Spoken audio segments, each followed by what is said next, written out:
Hello students, Sunil Kumar classes में आपका स्वागत है। हम लोग सॉल्व कर रहे हैं जर्नल्स। क्वेश्चन नंबर 9 तक मैं कर चुका हूं और हम करेंगे क्वेश्चन नंबर 10। क्वेश्चन नंबर 10 की फर्स्ट एंट्री है interest due but not received ₹10,000। मतलब ये कि आपने किसी को पैसे दिए हुए हैं कि भाई मुझे टाइम पे इंटरेस्ट देता रहियो और पैसे रख अपने पास, और जब मुझे पैसे चाहिए होंगे तो मैं तेरे से वापस ले लूंगा। या आपने किसी कोऑपरेटिव बैंक में पैसे दिए हुए हैं तो इंटरेस्ट अर्न कर चुके हो, पर जब इंटरेस्ट देने की बात आई तो उस पर्सन ने या उस कोऑपरेटिव बैंक ने बोला कि भाई बाद में लेना, अभी इंटरेस्ट देने के लिए पैसे नहीं है, बहुत कोविड की वजह से बहुत ज्यादा लॉसेज हो गए हैं। तो ये इनकम आप अर्न कर चुके हो पर आपको ये मिली नहीं है। This is called accrued income, और एक्रूड इनकम हमारे एसेट्स होते हैं। एसेट की डेफिनेशन थी कि कुछ भी आपको बेनिफिट देता है जो चीज फ्यूचर में, वो आपकी एसेट होती है। तो एक्रूड इनकम आपको फ्यूचर में मिलने वाली है, अभी नहीं मिल रही, ये आपकी एक एसेट है। तो एंट्री हो जाएगी बच्चों एक्रूड इंटरेस्ट। ये हम कर रहे हैं क्वेश्चन नंबर 10 का first part. Accrued interest account debited to interest account. अब इंटरेस्ट को क्रेडिट क्यों किया है बच्चों? क्योंकि ये करंट ईयर की इनकम है। तो एक्रूअल कंसेप्ट कहता है कि कोई भी इनकम अगर करंट ईयर की है तो उसे हम क्रेडिट करेंगे whether it has been received और नॉट, और एक्रूड इंटरेस्ट हमारी एसेट है। तो आप इसको समझने के लिए ये मैं ब्रैकेट में लिख रहा हूं बट आप लोगों को नहीं लिखना है, ठीक है। एक्रूड इंटरेस्ट हमारी एसेट है, इसलिए इंक्रीज हो गई एसेट, डेबिट कर दिया, और इंटरेस्ट हमारी इनकम है। एक्रूअल कंसेप्ट कहता है कि कोई भी इनकम अगर करंट ईयर की है तो उसको आप क्रेडिट करेंगे चाहे वो मिली नहीं है। तो ये होगी फर्स्ट ट्रांजेक्शन। सेकेंड ट्रांजेक्शन करते हैं बच्चों। Salaries due to staff 50,000। इस बार आपकी हालत खराब है, आप अपने स्टाफ को सैलरी नहीं दे पा रहे हैं। आपने बोला कि भाई सैलरी थोड़ा रुक के ले लेना, अभी हम आपको सैलरी नहीं दे पाएंगे। तो ये आपके ऊपर एक लायबिलिटी हो गई है क्योंकि ये पैसा आपको देना पड़ेगा, ठीक है। तो सैलरी आपका एक्सपेंस है, आपने नहीं पे करा तब भी आपको डेबिट करना पड़ेगा। Salary account debited to salary outstanding, या आउटस्टैंडिंग सैलरी भी लिख सकते हो आप, 50,000।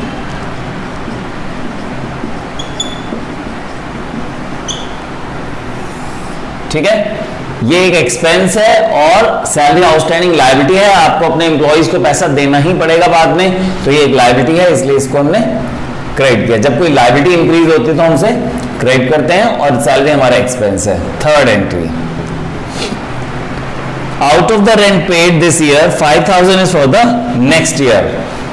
ये एंट्री आसानी से समझ में आने वाली नहीं है क्योंकि ये रेक्टिफाइंग एंट्री है बच्चों। इसका मतलब ये कि जो अकाउंटेंट है वो गलती कर चुका है। अब गलती कर चुका है, उसकी गलती को आपको सही करना है, ठीक है। क्या कर चुका है गलती?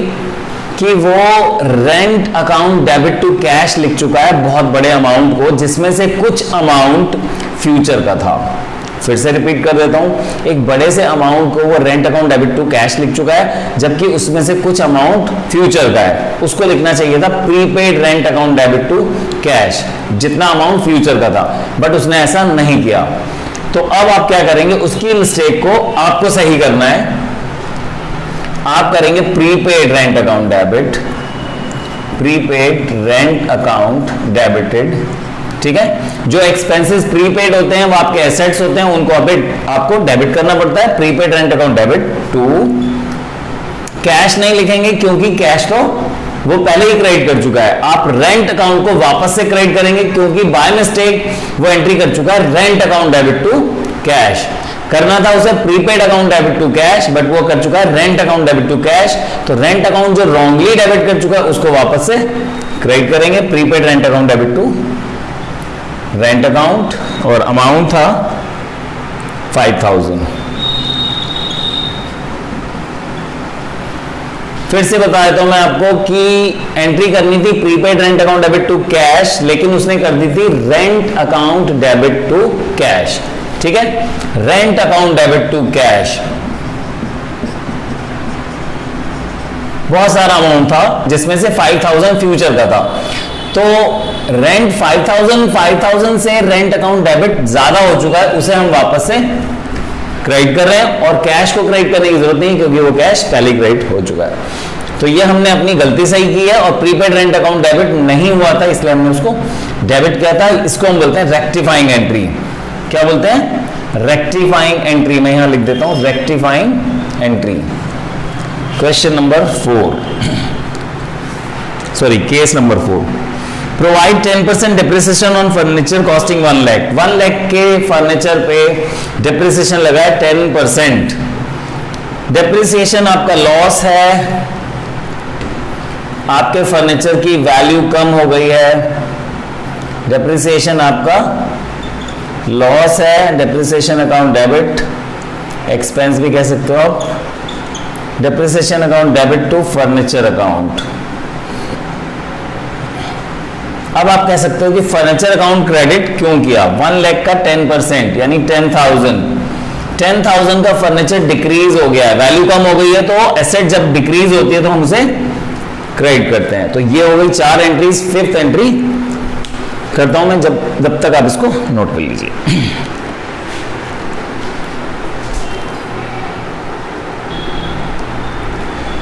तो चलिए स्टार्ट करते हैं। 5th case, goods used in making furniture costing 4,000 के गुड्स यूज किए हैं फर्नीचर बनाने में। ठीक है, फर्नीचर बन के तैयार हो गया है, फर्नीचर आपकी एसेट है, एक एसेट इंक्रीज हो गई है फर्नीचर, तो furniture account debited.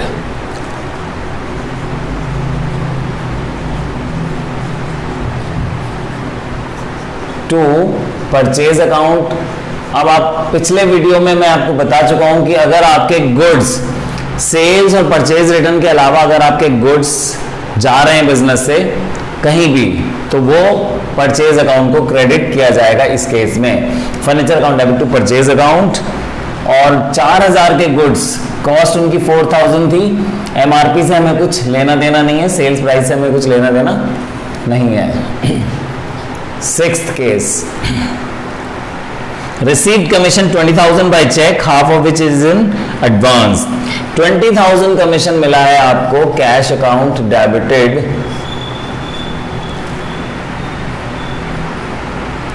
Bank account debited,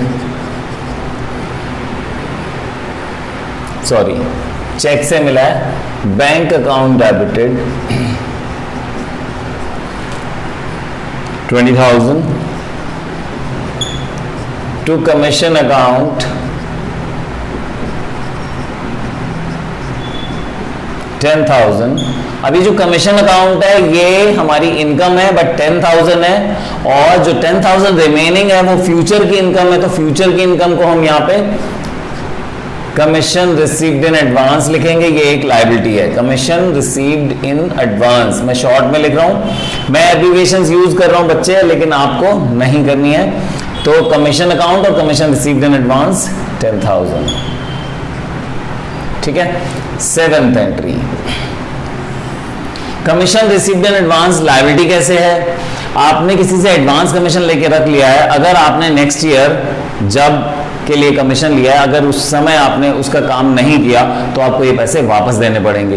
तो आपको वेट करना पड़ेगा तब तक का जब तक के लिए आपने कमीशन लिया है, और उस टाइम पर अगर आप काम कर देंगे तो ये कमीशन आपके काम का है, अदरवाइज ये हो सकता है वापस भी करना पड़ सकता है। 7th, allow interest on capital. Interest on capital, interest on capital एक एक्सपेंस है, क्यों है मैं अभी समझाता हूं। To capital account, interest on capital account debit to capital account 8,000।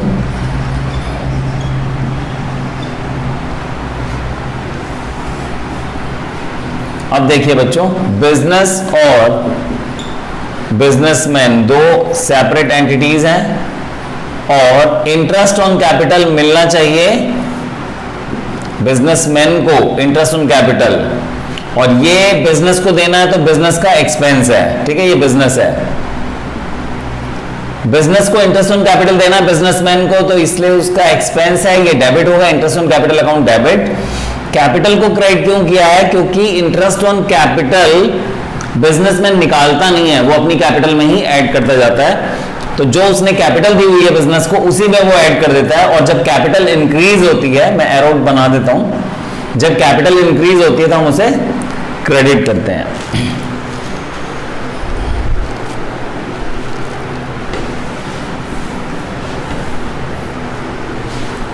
और इंटरेस्ट ऑन कैपिटल हमारा एक्सपेंस है, इसलिए हमने उसे डेबिट किया है।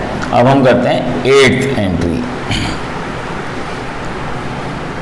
चार्ज इंटरेस्ट ऑन ड्रॉइंग, जिस इसका जस्ट ऑपोजिट है interest on drawing. Capital account से चार्ज किया जाएगा, capital account debited to interest on drawings. Interest on drawing business की इनकम है, क्योंकि बिजनेसमैन को देना है बिजनेस को, तो बिजनेस को ये रिसीव होगा, इंटरेस्ट उसकी इनकम है, और कैपिटल से वो डिडक्ट करवाएगा, इसलिए capital account debit 1500।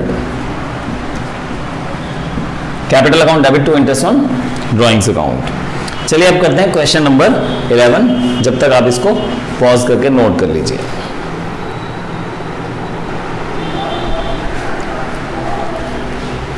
Question number 11 बच्चों ओपनिंग एंट्री है। ओपनिंग एंट्री का मतलब क्या होता है? 1 अप्रैल को, हर साल 1 अप्रैल को प्रीवियस ईयर से जो जो चीजें आप कैरी फॉरवर्ड कर रहे हो, जितना सामान आपका बचा है लास्ट ईयर का, उसको आप शो करते हो, जितनी भी एसेट्स एंड जितनी भी लायबिलिटीज होती हैं। फिर से बोल देता हूं मैं, सारी एसेट्स एंड सारी लायबिलिटीज जो पिछले साल 31 मार्च को बच गई हैं, उनको हमें शो करना होता है, उसको हम कहते हैं ओपनिंग एंट्री, और ये हमेशा होती है 1 अप्रैल को। तो 1 अप्रैल को जब ओपनिंग एंट्री करेंगे आप, तो सारी एसेट्स को डेबिट कर देंगे, जितनी भी एसेट्स हैं। इस क्वेश्चन में कैश है, cash account debited, bank account debited, stock account debited, furniture account debited,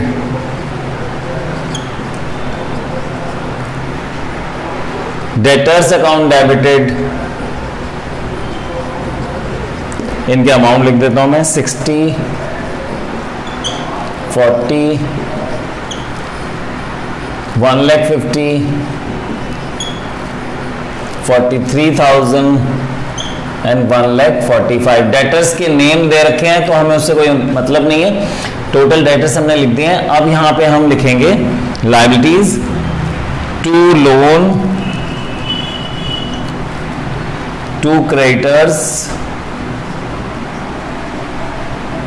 loan Vikas से लिया है तो जरूरी नहीं है आप विकास का नाम लिखो, लोन लिख सकते हो खाली। क्रेडिटर्स, क्रेडिटर्स के नेम दे रखे हैं, उससे कोई मतलब नहीं है। टोटल क्रेडिटर्स कितने हैं वो लिखना होता है, 52,500, और लोन है हमारा 60,000 का। कैपिटल मिसिंग है। अब क्या ऐसा हो सकता है कि किसी बिजनेस में कैपिटल ही ना हो? ऐसा तो हो ही नहीं सकता। तो आप क्या करेंगे, इधर का टोटल कर लेंगे और इस टोटल में से ये माइनस कर देंगे, तो आपको कैपिटल मिल जाएगा, क्योंकि जितने आपने डेबिट किए हैं अमाउंट्स, वो सब का टोटल क्रेडिट के टोटल के इक्वल होता है। मतलब ये कि जर्नल एंट्री में एक इंडिविजुअल जो एंट्री होती है हमारी, उसमें जितने भी डेबिट होते हैं या सिंगल अमाउंट कोई डेबिट है, तो वो क्रेडिट के इक्वल होगा। अगर एक से ज्यादा अमाउंट्स हैं एक सेम डेट पे, तो उनके सबका डेबिट और सबका क्रेडिट का टोटल इक्वल होगा। तो कैपिटल क्वेश्चन में मिसिंग है, तो इस टोटल में से ये रिमूव कर दो, आपको कैपिटल मिल जाएगी। तो इस क्वेश्चन में कैपिटल आ रही है 3,25,500। This is balancing figure. ठीक है, मैं इसको सर्कल कर देता हूं, ये बैलेंसिंग फिगर है, बट आप वहां पे बैलेंसिंग फिगर नहीं लिखेंगे इसको। तो ये हो गया हमारा क्वेश्चन नंबर 11। अब हम करते हैं क्वेश्चन नंबर 12। स्क्रीन पॉज करके आप इसको नोट कर सकते हैं।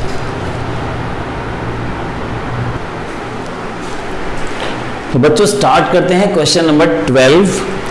क्वेश्चन नंबर 12 में सबसे फर्स्ट ट्रांजैक्शन है, Ramesh started business with cash 1 lakh. Question number 12, 1 April, cash account debited to capital account 1 lakh.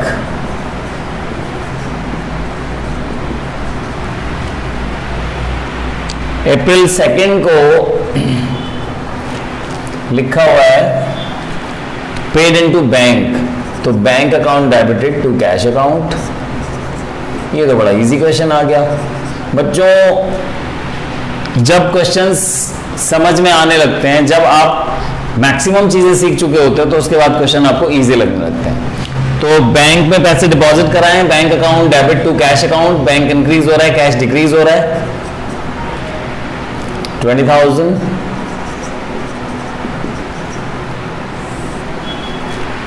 April 3 April को bought goods for cash, purchase account debit to cash account. ये तो बड़ी इंटरेस्टिंग एंट्रीज आ रही हैं।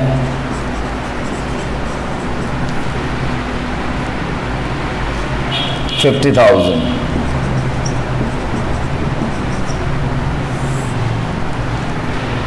4 अप्रैल को Drew cash from bank for office, cash increase हो गया business का, ऑफिस से पैसा निकाला है, कैश इंक्रीज हो गया बिजनेस का, cash account debited to bank account, bank decrease हो गया है।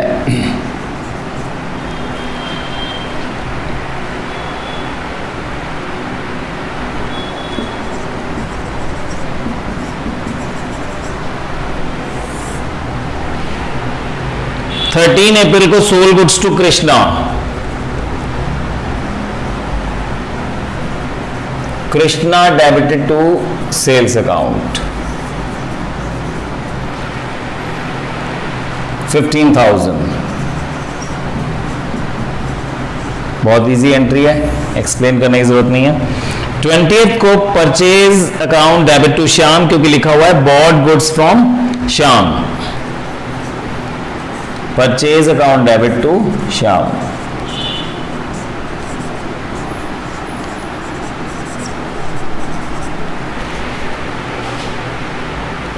$22,500। इसको जल्दी से नोट कर लीजिए, फिर आगे करते हैं।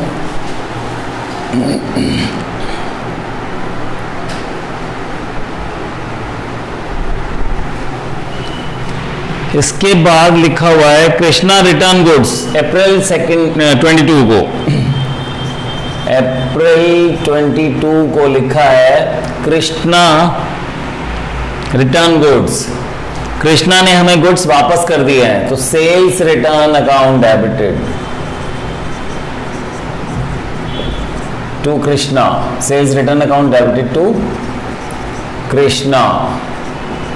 कोई हमें वापस कर रहा है, ऊपर की एंट्रीज पढ़ने की भी जरूरत नहीं है। कोई अगर हमें वापस कर रहा है तो कौन हो सकता है? वो हमारा कस्टमर जिसको हमने बेचा था, तो गुड्स वापस आ रहे हैं सेल किए हुए, sales return account debit to Krishna 2000।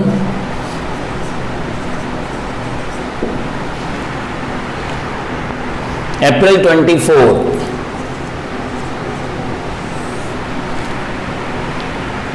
received from Krishna 12,500, cash account debited 12,500, allowed him discount 500, ये डिस्काउंट हमारा लॉस है टू कृष्णा।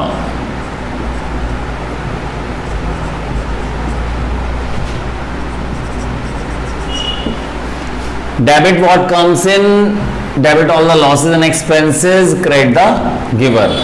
ठीक है, हमने अगर कृष्णा को डिस्काउंट दिया है तो वो हमारा लॉस है। 28 पेड कैश टू श्याम, अब बिल्कुल इसके जैसा ही है, हमने श्याम को पे किया और हमने उससे डिस्काउंट लिया है। Shyam debit to cash account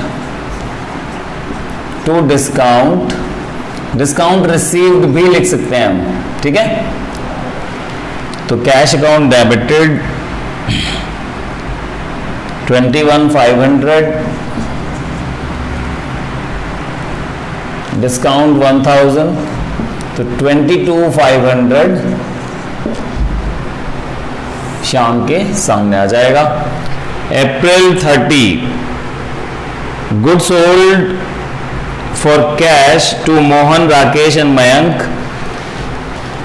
अगर कैश में गुड्स बेचे हैं तो नेम लिखे होने का कोई मीनिंग नहीं, कोई मतलब नहीं है। आप cash account debit to sales account entry करेंगे, वो आपको कंफ्यूज करने के लिए नेम्स दे रखे हैं, ठीक है। गुड्स अगर आपने कैश में बेचे हैं तो जिसको आपने सेल किया उसका नाम लिखे होने से कुछ भी नहीं होता।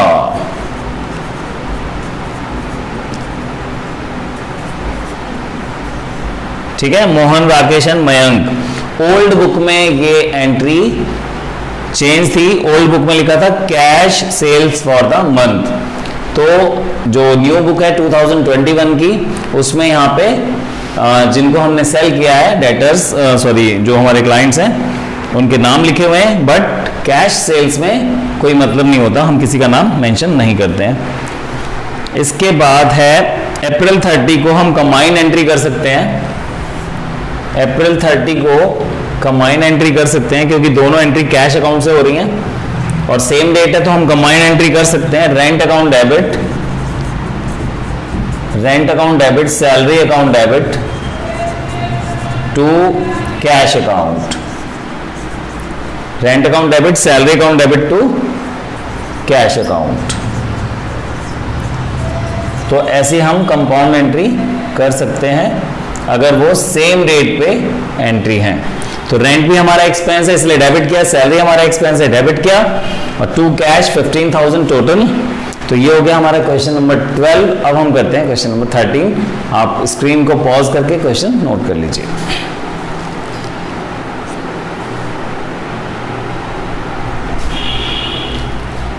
चलिए स्टार्ट करते हैं क्वेश्चन नंबर 13। फर्स्ट ट्रांजैक्शन लिखा हुआ है Rahul started business with cash 2 lakhs। Previous year की बुक में ये अमाउंट था 1 lakh, बस एक अमाउंट चेंज किया, 1 lakh की जगह 2 lakh कर दिया है। Jan 1st cash account debited to capital account 2 lakhs।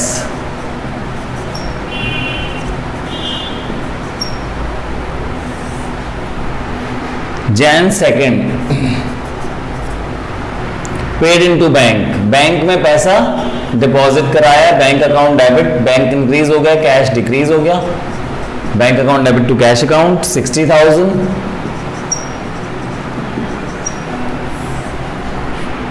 Jan 3rd को bought goods from Singh and company, purchase account debit to Singh and Company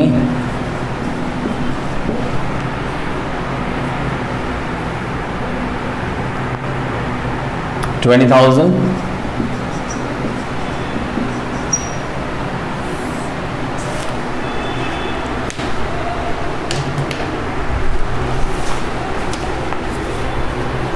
इसके बाद Jan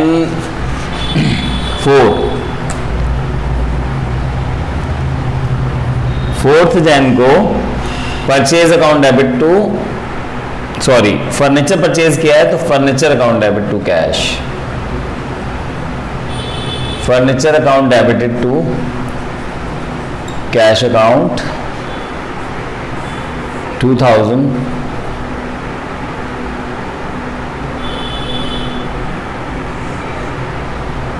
एक ट्रांजैक्शन मिस हो गई है, एक ट्रांजैक्शन मिस हो गई है।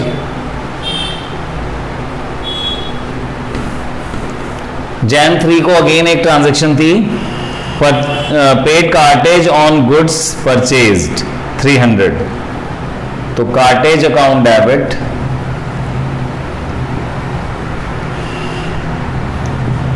To cash account.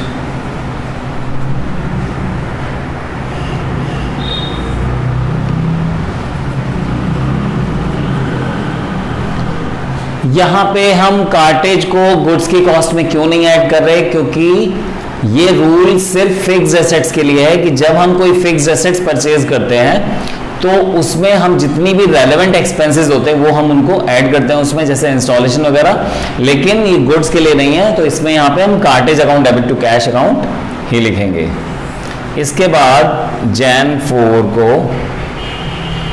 Furniture account debit to cash account. Furniture आ रहा है, कैश जा रहा है, बहुत सिंपल है, debit what comes in, credit what goes out. बच्चों एक चीज मैं हमेशा आपको बोलता हूं कि आप लोग पहले खुद सॉल्व करो और उसके बाद ये वीडियोस में आप चेक करो कि आपने सही किया है गलत किया। बच्चे क्या करते हैं, क्वेश्चन सॉल्व करने से पहले वीडियो देख लेते हैं। ऐसा करने से आप वीक होते जाएंगे, आपको बेसिक्स समझ नहीं आ पाएंगे। जब आप खुद क्वेश्चन को करते हो, खुद उससे लड़ाई करते हो, तो आपको ज्यादा अच्छा याद रहता है, लंबे टाइम तक याद रहता है। तो पहले आप क्वेश्चन खुद सॉल्व करें, उसके बाद ही वीडियो देखें। Jan 4 को एक और एंट्री है, paid advance for purchase of HP printer for 15,000। HP printers को आपने 15,000 का प्रिंटर है, 5,000 दिए हैं, तो अभी आप सिर्फ 5,000 की ही एंट्री करेंगे। HP printers debited to cash account, क्योंकि लिखा नहीं है कैसे दिया है, आपने सिर्फ अभी 5,000 पे किए हैं, तो इसलिए 5,000 की एंट्री होगी। ये भी Jan 4 को है।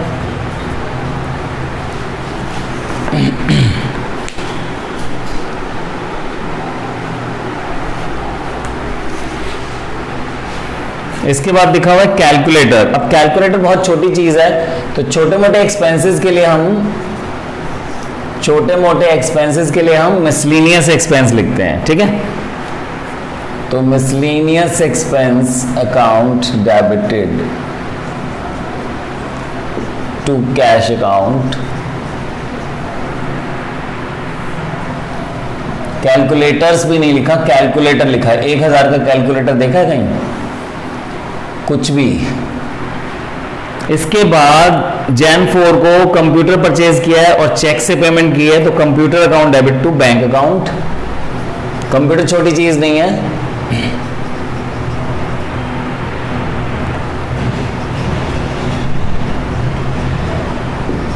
चेक से पेमेंट की है तो बैंक अकाउंट लिखेंगे हम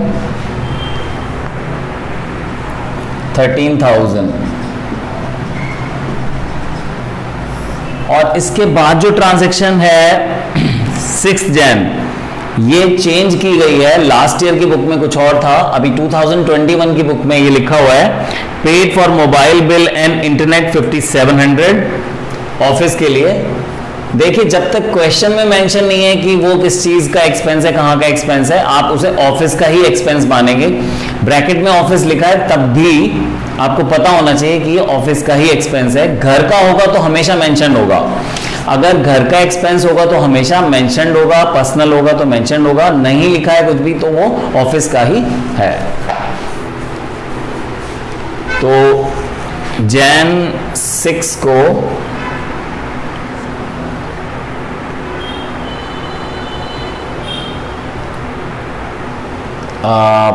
मिसलेनियस एक्सपेंस भी लिख सकते हैं, नहीं तो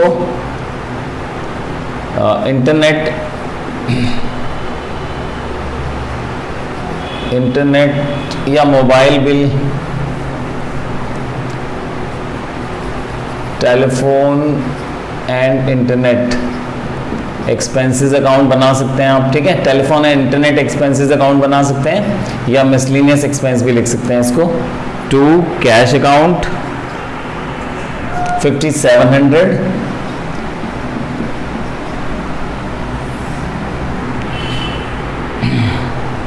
सॉरी टेलीफोन नहीं, mobile.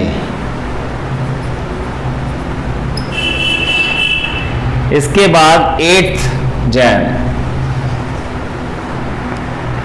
Sold goods for cash 4,000, cash account debit to sales account.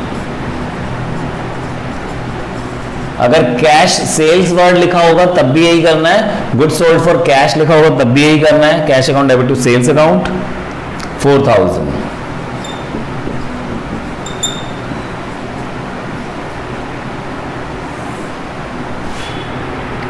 January 9th sold goods to Sharda and company, it means ये उधार बेचा है, Sharda and company debited to sales account. जब किसी का नेम लिखा होता है तो वो क्रेडिट ट्रांजैक्शन है 10,000।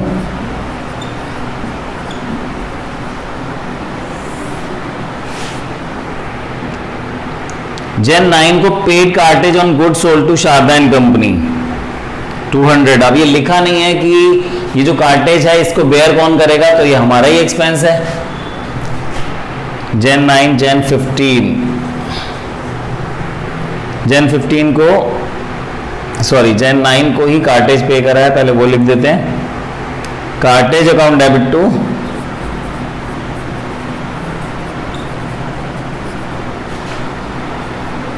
Cash account. कभी कभी हम कार्टेज अपने कस्टमर से चार्ज कर लेते हैं, कभी कभी नहीं करते हैं, ठीक है। तो जब कस्टमर से चार्ज करते हैं तो क्वेश्चन में मेंशन होता है, इसको नोट कर लीजिए, फिर हम आगे करते हैं।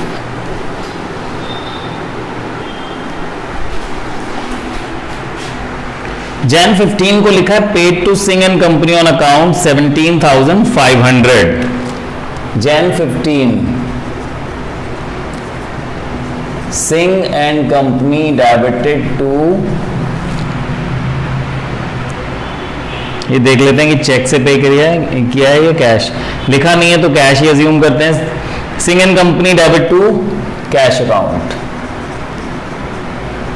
17,500। Jan 25 रे एंड कंपनी को गुड्स बेचे हैं, नेम लिखा हुआ है तो ये क्रेडिट ट्रांजैक्शन है। Ray and company debited to sales account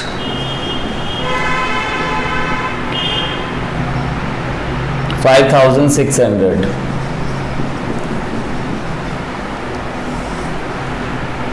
Jan 27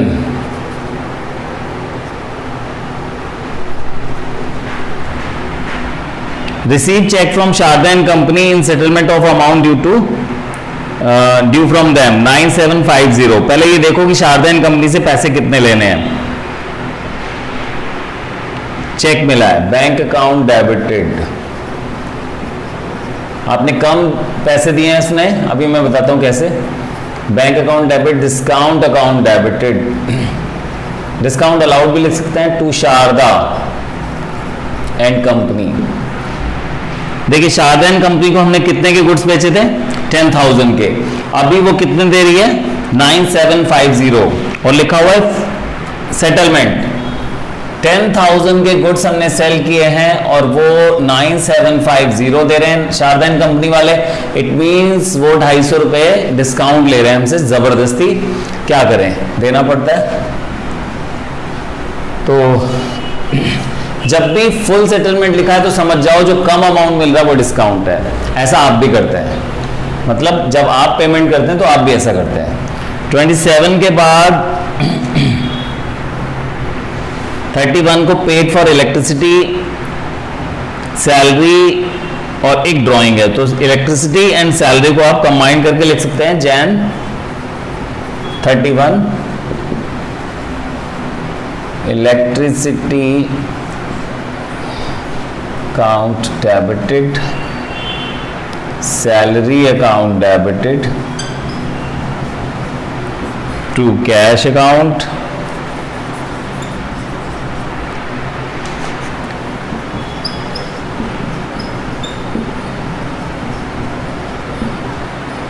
और जो ड्राइंग्स है मतलब नेक्स्ट एंट्री में drew cash for personal use, hospital expense, मतलब जो प्रोप्राइटर है उसके हॉस्पिटल के एक्सपेंस, तो उसका पर्सनल मैटर है, तो ये ड्राइंग्स हो गई। Drawings account debit to cash 7500, drawings account debited to cash account 7500। तो ये हो गया हमारा क्वेश्चन नंबर 13।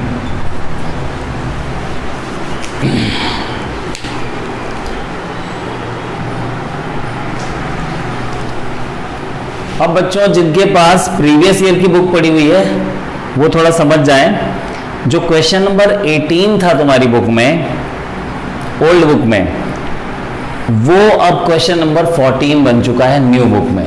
तो सीरियल नंबर चेंज किया है, क्वेश्चन एज इट इज है, ठीक है। तो 14th नंबर पे क्वेश्चन नंबर 18 है डाला हुआ है पुरानी बुक का। तो जिनके पास ओल्ड बुक है वो क्वेश्चन नंबर 18 को देख लें, ठीक है। अब क्वेश्चन नंबर 14 क्या कहता है,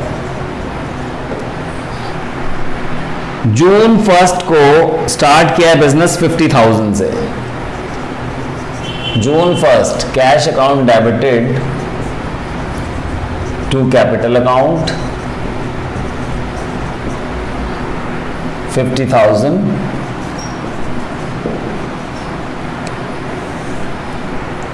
जून 2 सेविंग अकाउंट से पैसा फर्म के अकाउंट में डाला है 2 लाख, बैंक अकाउंट डेबिटेड।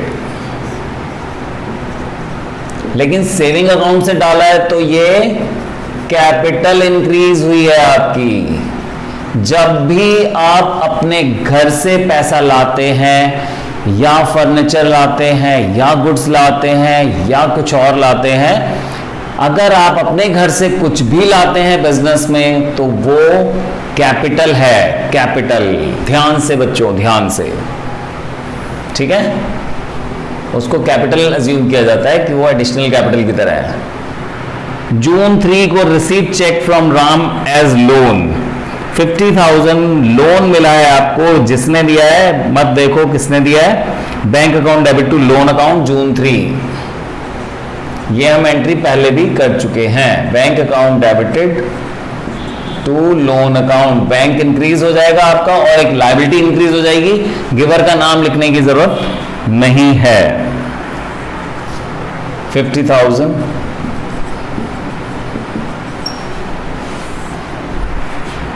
जून 4 को परचेज गुड्स फॉर कैश, ये इजी एंट्री आ गई। परचेज अकाउंट कितनी इजी एंट्री आ गई है, बड़ा सुकून मिलता है जब इतनी इजी एंट्रीज आ जाती हैं। Purchase account debit to cash account 15,000।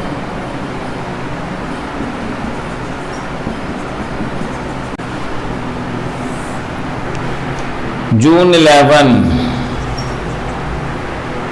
Sold goods to messrs Hari sales 12,000। Hari sales company का नाम है बच्चे, ठीक है।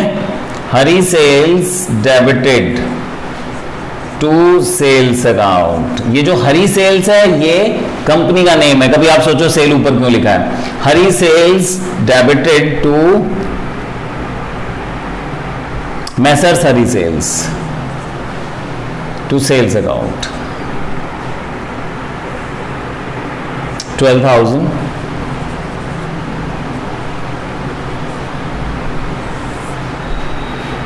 जून 13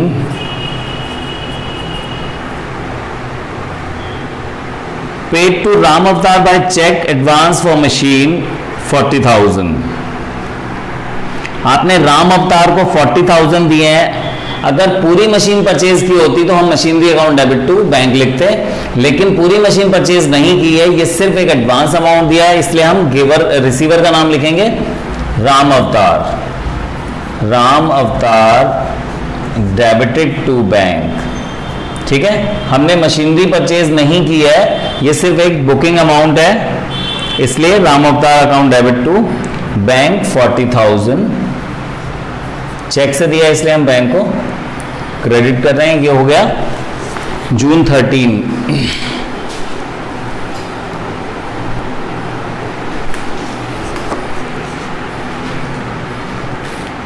जून 17 को received from messrs Hari sales 10,000।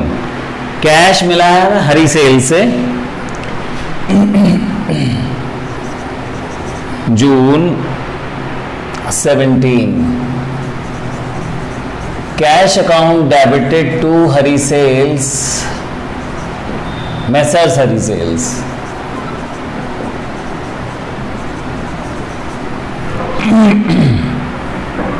12,000।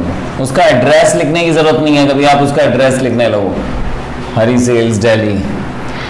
जून 20 को bought furniture from SR furnitures against cheque payment, furniture account debit to bank account. Confuse करने के लिए नाम दे दिया है, एसेट परचेज कर रहे हो तो फर्नीचर अकाउंट डेबिट, चेक से पेमेंट की है तो बैंक अकाउंट। 22,400,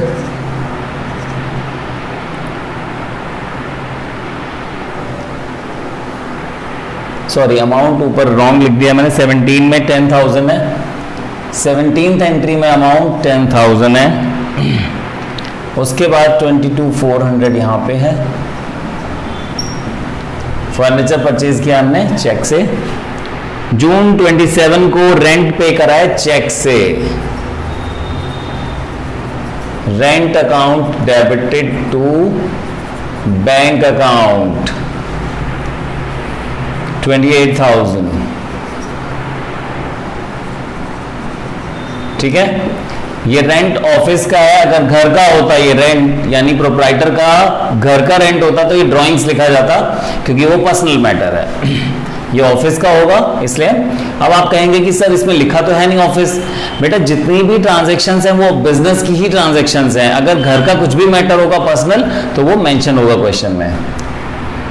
27 को अगेन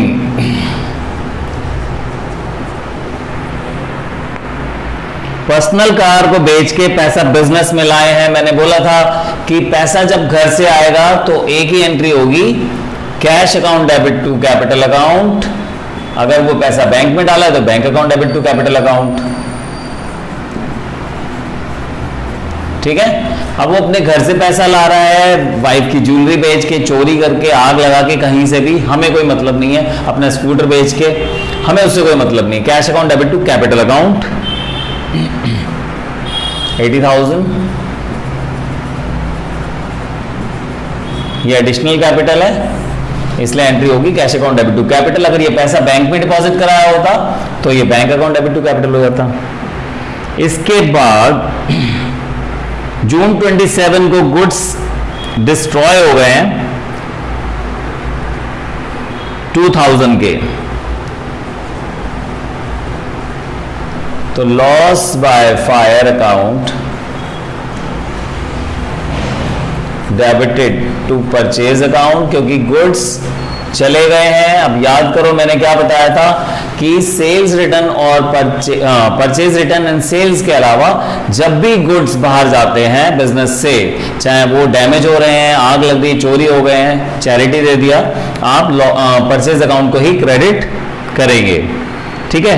कंफ्यूज करने के लिए लिख दिया कि इंश्योरेंस नहीं हो रखा है इनका, हो रखा होता तो फिर और भी इंफॉर्मेशन होती, तो इसलिए ये पूरा लॉस हो गया क्योंकि इंश्योरेंस नहीं था इनका।